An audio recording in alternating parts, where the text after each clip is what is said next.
Lee Renshaw is a Plymouth resident with a keen interest in extreme sports. When a sport holds a high level of danger and requires physical exertion, it is considered an extreme sport.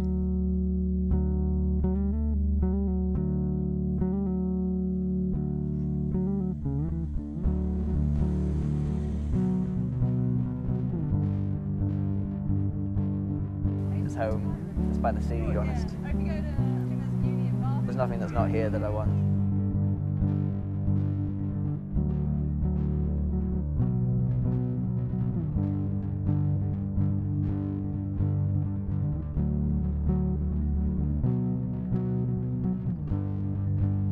Why don't I do other sports? My dad was always into extreme sports. My brother did a few, just sort of clicked, found what I loved. So, I mean, in school, in PE, we had to do football and rugby and things like that. And although being outside and running around is always fun, I don't know, it never clicked. I was never as good at those things, never had as much fun doing them, and then I found extreme sports.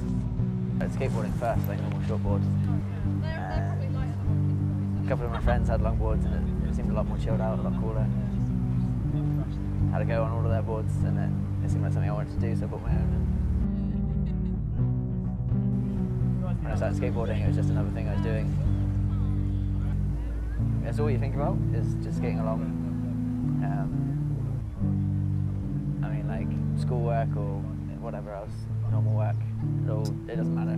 You're just skateboarding, you're just doing what you do, having fun.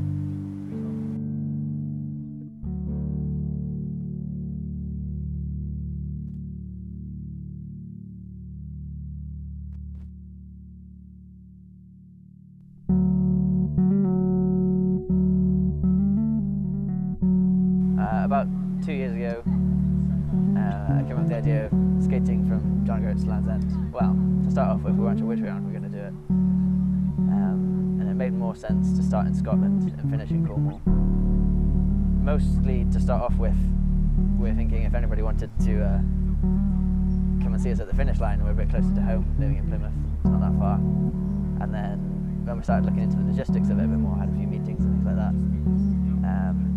We had to do it between our last exams in A-levels and the start of the school summer holidays, because the roads were going to get busy, especially in Cornwall. And about a month before the start of the trip, we nearly turned it around and did it from Land's End to John O'Groats. It was nearly completely the opposite to what we did do.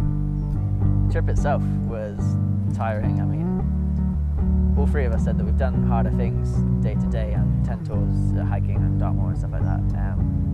Each day was harder, but it was only 1 or 2 day thing, whereas this, although the days were a little bit easier maybe, it was over 3 weeks, and there's not enough time for anything to heal.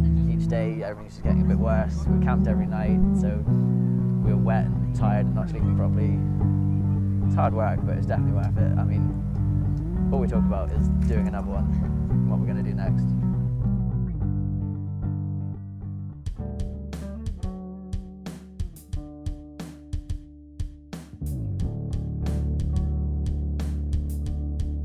Climbing again is the same sort of escape.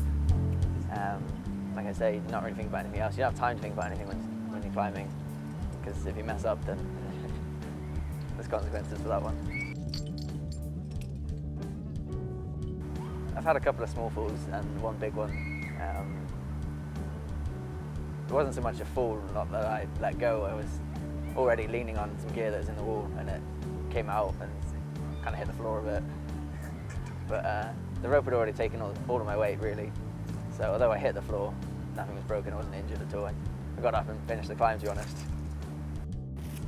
Feeling pumped is when you've been holding on to things for so long, a lot of the muscles in your hands and your fingers and things, it's not something you use unless you climb.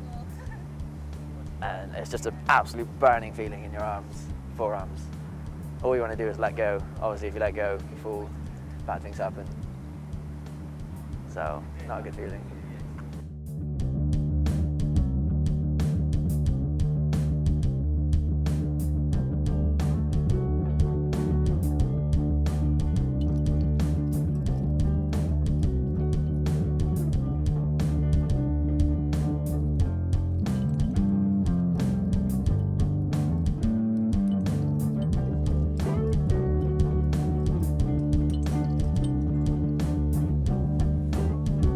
scared and you're climbing, you start gripping on even tighter, and then you get more tired, and then you get more scared, and it's like a vicious circle.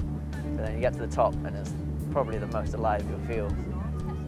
Like when you know you, okay, maybe not died, but you came close to getting hurt at least, and then you didn't, and you made it to the top. That's the greatest feeling, I think. One of them.